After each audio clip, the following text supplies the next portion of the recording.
One morning, Officer Anderson discovered a young girl innocently swinging on a swing, all by herself at the playground. When he asked her where her parents were, she replied, "Mommy's working. She'll pick me up later." However, as the hours ticked by, no one showed up to take her home. But when Officer Anderson tried to help, the girl refused. "Dispatch, this is Officer Anderson. I have a 1029, check for wanted, on a juvenile. I found a child alone at the playground. The child appears to be about 5 years old, female, wearing a purple jacket and princess skirt. No parents or guardians are in the vicinity. Requesting assistance and child welfare check." "Over," Officer Anderson called in through his walkie-talkie. He had waited with the little girl for about 2 hours, and the sun was starting to set.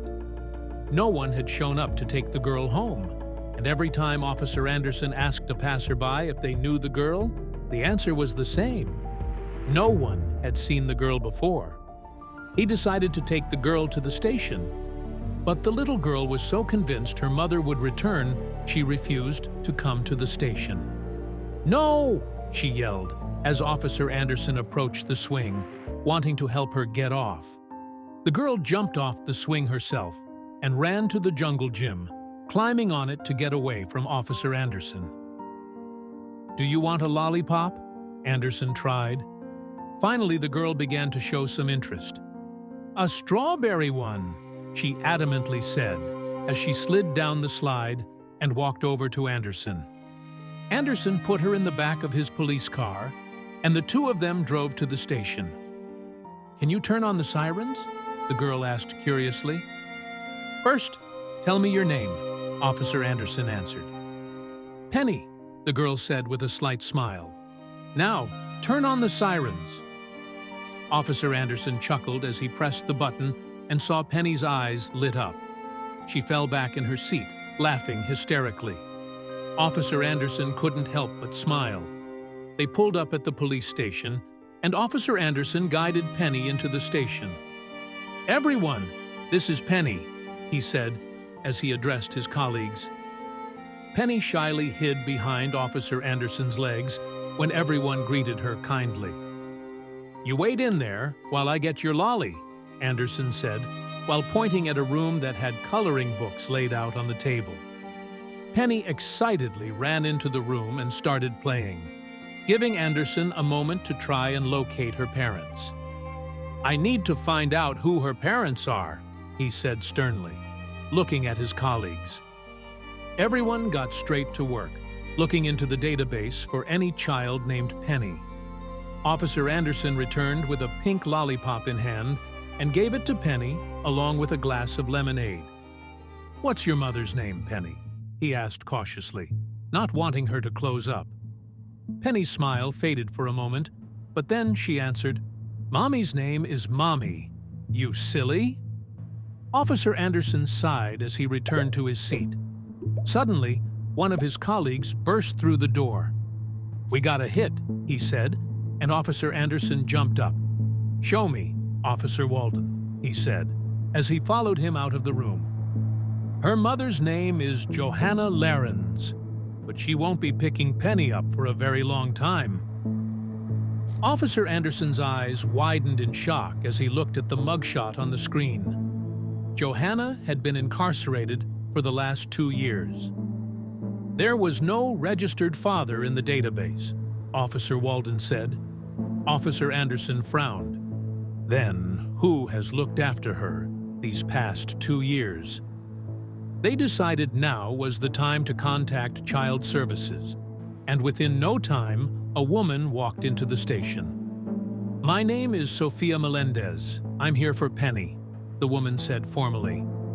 She wore a suit and had a briefcase, which made her look very professional. Upon hearing her name, Penny peeked around the corner, but as soon as she saw Sofia, she jumped back and tried to hide underneath the table. "Don't let her take me," she whispered in a panic. Penny's eyes widened, and she backed away from Sofia. "Don't let her take me," she whispered to Officer Anderson. Sophia's presence seemed to terrify Penny. Anderson noticed the fear in Penny's eyes and understood they had some history. He gently placed his hand on Penny's shoulder, trying to comfort her. "It's okay, Penny," he said softly. "We're just trying to help." But Penny's unease was unmistakable. "Can we talk in private?" Officer Anderson asked Sophia, gesturing to an empty room.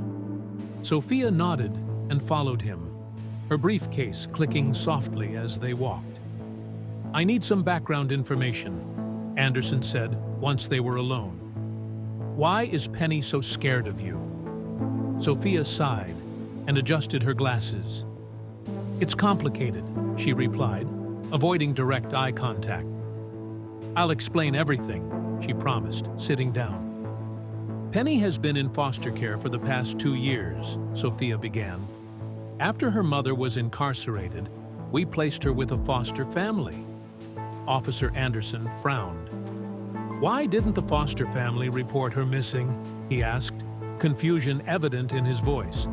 Sophia hesitated before answering. "They thought she was with a relative," she explained. "There was a misunderstanding." Anderson rubbed his forehead, processing this information. "Penny's mother was arrested for drunk driving," Sophia continued. "It was a serious incident, and she was given a lengthy sentence." Anderson nodded, understanding the gravity of the situation. "And there was no registered father?" he asked. "That's correct," Sophia confirmed. "Johanna was a single mother, and there's no record of any other guardians." Anderson sighed, feeling the weight of the situation. "Poor Penny," he muttered. "So, why didn't the foster family report her missing?" Anderson pressed. Sophia looked uncomfortable, shifting in her seat.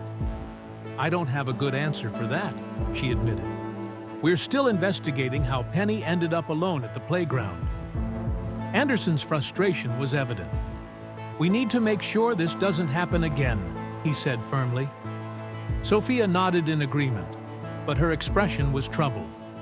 Sophia approached Penny with a gentle smile, but Penny's reaction was immediate. She screamed, a piercing cry that echoed through the station. "No! Don't take me!" she shrieked, clutching Officer Anderson's leg. Anderson was taken aback by the intensity of her fear. Sophia tried to soothe her, but Penny's cries only grew louder. "Please, Penny, it's okay," Sophia pleaded, but Penny was inconsolable. Officer Anderson's suspicion grew with Penny's reaction. Something was off about this situation. "Why is she so scared of you?" he asked Sophia, his tone wary. Sophia looked troubled. "I don't know," she admitted. Anderson glanced at Penny, who was still clinging to him, her eyes wide with terror. He felt a protective instinct kick in, and he knew he needed to dig deeper. Penny did everything she could to avoid leaving with Sophia. She ducked under tables, hid behind chairs, and even tried to bolt for the door.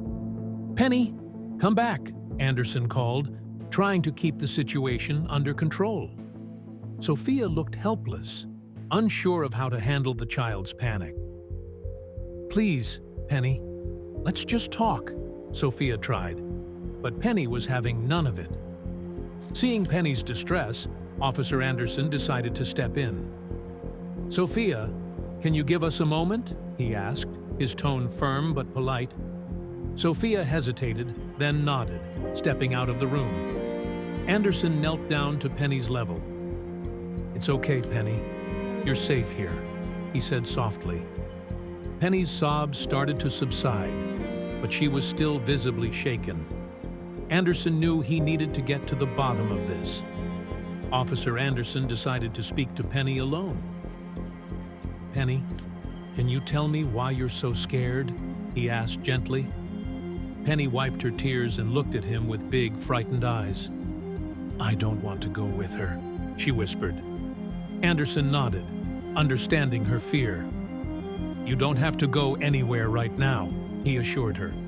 "Let's just talk, okay?" Penny nodded, starting to calm down. Once Sophia left the room, Penny began to calm down. She took deep breaths and wiped her eyes. Officer Anderson sat beside her, offering a comforting presence. "Feeling better?" he asked gently.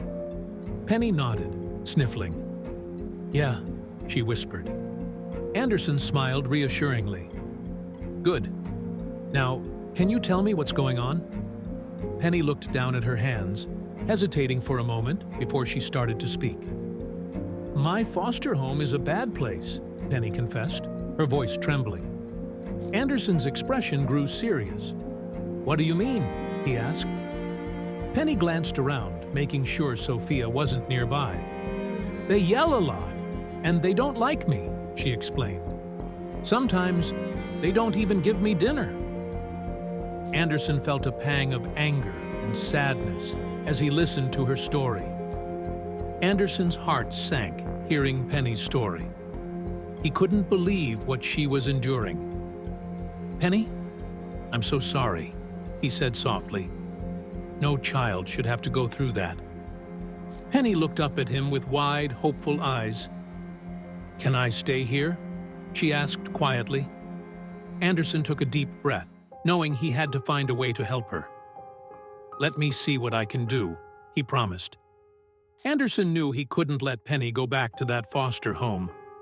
"How about you stay with me tonight?" he offered. Penny's eyes lit up with relief. "Really?" she asked, a small smile forming. Anderson nodded. "Just for tonight, until we figure things out," he said. Penny hugged him tightly, and Anderson felt a surge of determination to protect her. He stood up and walked out to find Sophia. "Sophia," Anderson called, catching her attention. She turned, her expression cautious. "Can Penny stay with me for the night?" he asked. Sophia hesitated, clearly conflicted. "It's highly irregular," she began, but Anderson cut her off. "It's just for one night," he insisted. Sophia sighed and finally nodded. "All right, but just for tonight," she agreed. Anderson thanked her, feeling a sense of relief wash over him. Anderson took Penny to his home, where his wife Laura greeted them warmly. "Who's this?" Laura asked with a gentle smile. "This is Penny," Anderson introduced. Penny shyly looked up at Laura, who knelt down to her level. "Welcome, Penny," Laura said softly. Penny gave a small smile, feeling a bit more at ease. Anderson felt grateful for Laura's kindness, knowing Penny needed a safe place tonight. Just as they settled in, a loud knock on the door startled them.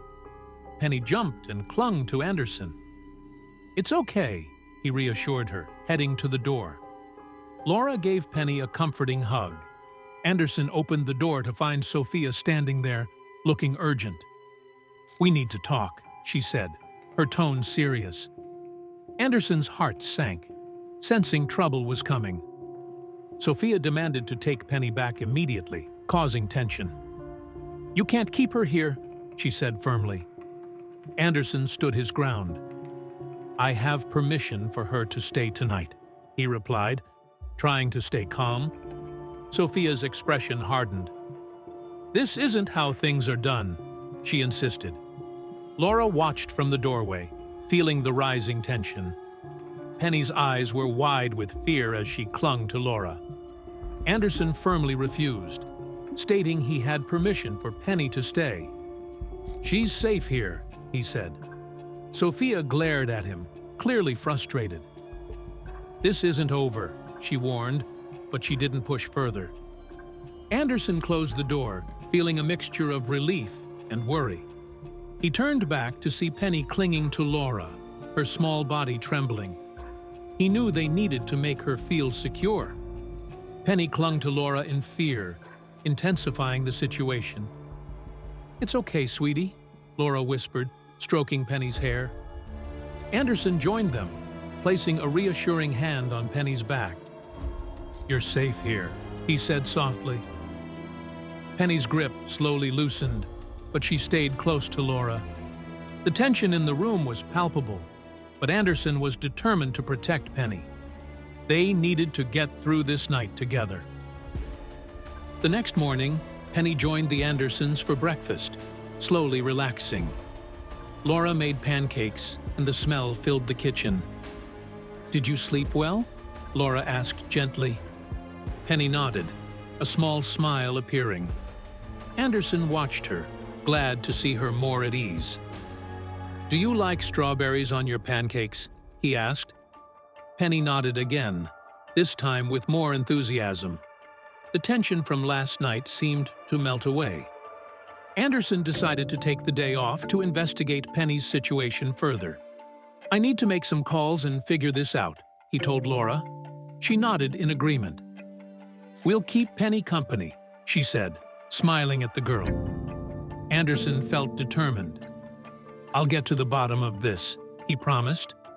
He knew he couldn't let Penny return to a place where she felt unsafe. He promised Penny to find out why her foster family hadn't reported her missing. "We're going to figure this out," he told her.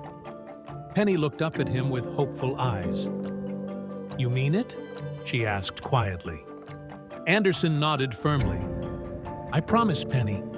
We'll get to the bottom of this." Penny seemed to relax a bit more, trusting Anderson's words. He knew he had to keep his promise. Anderson reassured Penny he would ensure her safety. "You won't have to go back to that place if it's not safe," he said gently. Penny's eyes filled with relief. "Thank you," she whispered. Anderson felt a surge of protectiveness. "You're safe with us," Laura added, smiling warmly. Penny clung to that assurance, feeling a sense of security she hadn't felt in a long time. Penny felt a glimmer of hope hearing Anderson's promise. She looked at him with a mix of gratitude and trust. "You really won't let them take me back?" she asked. Anderson shook his head. "Not if I can help it," he said firmly. Penny's smile grew a little brighter. For the first time in a while, she felt like things might actually get better. Anderson felt a renewed sense of determination. Officer Anderson revisited the station to request a deeper background check. He sat down with Officer Walden, explaining the urgency. "I need more information on Penny's foster family," Anderson said. Walden nodded and started typing. "Let's see what we can find," he replied. Anderson waited anxiously, hoping to uncover something that would help Penny. He knew there had to be more to the story. The report revealed irregularities and dismissed complaints against the foster family. "There are multiple complaints, but they were all dismissed," Walden said, frowning at the screen. Anderson leaned in to look. "Why were they dismissed?" he asked. Walden shrugged. "Looks like insufficient evidence," he replied. Anderson's suspicion grew. Something didn't add up. "We need to dig deeper," he said, feeling more determined than ever. Anderson's suspicion grew stronger about the foster family's intentions. "Why would there be so many complaints if nothing was wrong?" he muttered to himself. Walden glanced at him. "Maybe they're covering something up," he suggested. Anderson nodded. "That's what I'm thinking," he agreed. He couldn't shake the feeling that Penny was in more danger than they realized. He needed to find out the truth. He decided to visit the foster home personally to investigate. "I'm going to see them myself," Anderson told Walden. "Be careful," Walden warned. Anderson nodded, grabbing his coat. "I'll be fine," he replied, though he felt a knot of anxiety in his stomach. He knew he had to be cautious. This visit could reveal a lot about what Penny had been going through. Anderson prepared himself for what he might uncover there. He took a deep breath and gathered his thoughts. "I've got to stay calm and professional," he reminded himself. He double-checked his notes and headed out. As he drove, he couldn't help but think about Penny's frightened eyes. "I won't let her down," he vowed. He knew this visit could be the key to ensuring her safety. At the foster home, Anderson was greeted with hostility and evasive answers. The foster parents, Mr. and Mrs. Hughes eyed him warily. "What do you want?" Mr. Hughes demanded. Anderson maintained a calm demeanor. "I'm here to ask about Penny," he said. Mrs. Hughes folded her arms, her expression defensive. "She's always causing trouble," she muttered. Anderson felt the tension in the air, but pressed on. The foster parents claimed Penny had run away several times before. "That kid is always sneaking out," Mr. Hughes said dismissively. "We've had to chase her down more times than I can count." Anderson frowned. "Why didn't you report her missing this time?" he asked. Mrs. Hughes sighed. "We thought she'd come back like she always does," she replied. Anderson's suspicion grew with every word they said. They said they were too overwhelmed to report her missing immediately. "We've got our hands full with the other kids," Mr. Hughes explained. "It's a lot to manage." Anderson could see the strain on their faces, but he couldn't shake the feeling that something was off. "You should have contacted us right away," he said firmly. Mrs. Hughes just shrugged, avoiding his gaze. Anderson noticed subpar living conditions and signs of neglect. The house was cluttered, with dirty dishes piled in the sink and toys scattered everywhere. He spotted a stain on the carpet and a broken window that hadn't been fixed. "Is this how you usually keep the place?" he asked, his tone pointed. Mr. Hughes bristled. "We're doing our best," he snapped. Anderson felt a surge of anger and concern. His resolve to keep Penny safe grew stronger. Seeing the conditions she had been living in made his heart ache. "I'll be following up on this," he warned the Hughes. As he left, he couldn't stop thinking about Penny's frightened face and the neglect he'd witnessed. "She deserves better," he muttered to himself. Anderson knew he had to make sure Penny never had to come back here. Penny stayed another night with the Andersons, growing more comfortable. Laura tucked her into the guest bed, smoothing the blankets. "Good night, Penny," she said softly. Penny smiled, feeling safe for the first time in a while. "Good night," she whispered back. Anderson watched from the doorway, relieved to see Penny so at ease. As the house grew quiet, he felt more determined than ever to protect her. She began to open up about her past to Laura. Over breakfast, Penny slowly started sharing more about her life. "My mom used to sing to me every night," she said, her eyes brightening at the memory. Laura listened patiently, encouraging her to share. "That sounds lovely," she replied. Penny nodded, feeling more comfortable with each word. Anderson noticed the change and felt hopeful. Penny revealed her mother visited her in the middle of the night. "She came to my window," Penny said quietly. Laura and Anderson exchanged a concerned glance. "What did she say?" Laura asked gently. Penny's voice trembled.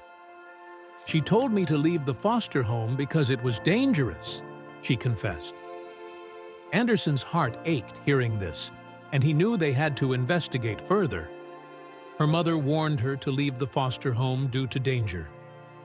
"She said bad things would happen if I stayed," Penny explained. Anderson felt a chill run down his spine.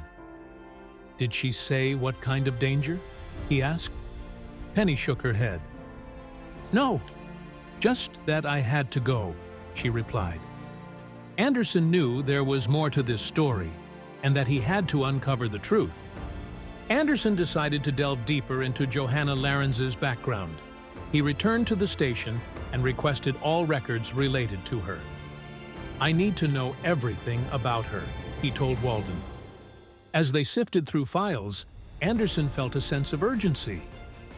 "There's something we're missing," he muttered. He was determined to find out what Johanna had been warning Penny about. Anderson discovered Johanna had broken out of jail shortly before Penny's disappearance. "She escaped just 2 weeks ago," Walden reported, eyes wide with shock. Anderson's heart raced.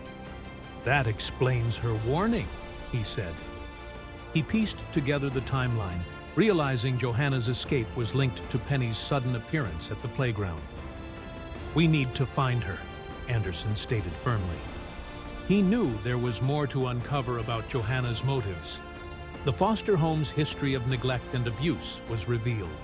Anderson dug deeper into the records and found numerous complaints from other children. "This place should have been shut down years ago," he muttered angrily. Walden nodded in agreement. "It's appalling," he said. Anderson felt sick knowing Penny had endured such conditions.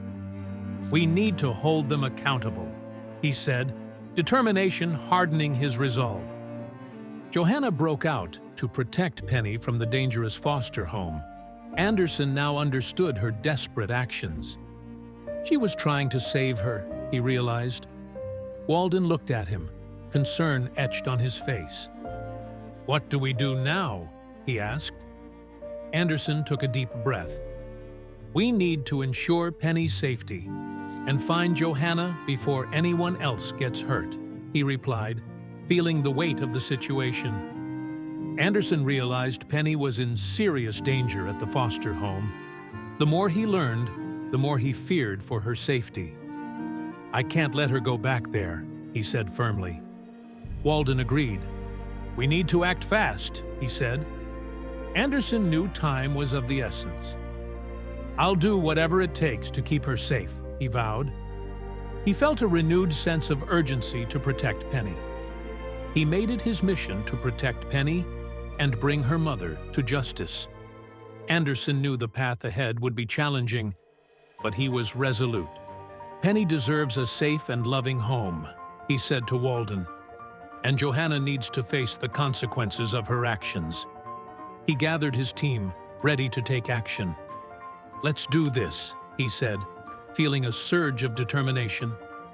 With new evidence, Anderson coordinated with his team to locate Johanna. "We have to act fast," he told his colleagues. They mapped out possible locations and shared updates in real time. "She was last seen near the old warehouse," one officer reported. Anderson felt a sense of urgency. "Let's move out," he ordered, leading the charge. He knew they were close and couldn't afford to lose her now. Johanna was found hiding nearby, desperate but relieved. Penny was safe. Anderson approached her cautiously. "Johanna, it's over," he said softly. She looked up, tears streaming down her face. "Is Penny okay?" she asked. Anderson nodded. "She's safe," he reassured her. Johanna sighed with relief, her shoulders slumping. "I just wanted to protect her," she whispered. Anderson felt a pang of sympathy, but knew she had to face the law. Johanna was taken back into custody, but Anderson advocated for her. She was trying to save her daughter from a dangerous situation, he explained to his superiors. They listened as Anderson laid out the evidence of neglect and abuse at the foster home. "This doesn't excuse her actions, but it provides context," he argued. His words carried weight, and there was a sense of understanding in the room. Penny was placed in a new, caring foster home away from danger. Anderson visited to ensure it was a safe environment. The new foster parents welcomed Penny warmly, showing her around the house. "You'll be safe here," they promised. Penny looked around, her eyes wide with hope. Anderson felt a sense of relief knowing she was in good hands. He vowed to keep in touch and monitor her progress. She remained close to the Anderson family, finding the love and stability she needed. Penny visited often, sharing meals and spending weekends with them. "You're like family to us," Laura told her one evening. Penny smiled, feeling truly at home. Anderson watched her, grateful for the bond they had formed. He knew Penny's future was brighter now, and he was determined to keep it that way. Anderson continued to monitor Penny's new foster placement, ensuring her safety. He made regular visits, checking in on her progress. "How's everything going?" he asked one day. Penny smiled brightly. "It's really good here," she replied. Anderson felt relieved, knowing she was in a loving environment. He spoke with her foster parents often, ensuring they had everything they needed. His dedication to Penny's well-being never wavered. Johanna's case was reopened with the new evidence presented by Anderson. The court reviewed the documentation of neglect and abuse at the foster home. Anderson testified on Johanna's behalf, explaining her actions. She acted out of desperation to protect her daughter, he stated. The judge listened intently, considering the new information. Johanna's sentence was reduced, and there was a sense of justice being served. Penny visited the Andersons regularly, becoming part of their extended family. "Can I come over this weekend?" she asked excitedly. Laura and Anderson always welcomed her with open arms. "Of course, sweetie," Laura replied. Penny spent time playing with their kids and sharing meals. The Andersons treated her like one of their own, giving her the love and stability she had longed for. The criminal ring associated with the foster home was dismantled. Anderson's investigation led to several arrests, bringing the operation to light. "We couldn't have done it without your persistence," Walden told him. Anderson nodded, feeling a sense of accomplishment. Knowing that Penny and other children were now safe from harm made all the hard work worth it. The community breathed a sigh of relief. Penny began to thrive in her new environment, finally feeling secure and loved. Her grades improved, and she made new friends. "I love my new school," she told Anderson during one of his visits. He smiled, seeing the positive changes in her. "We're so proud of you," he said. Penny hugged him tightly, grateful for the support. She knew she had a bright future ahead.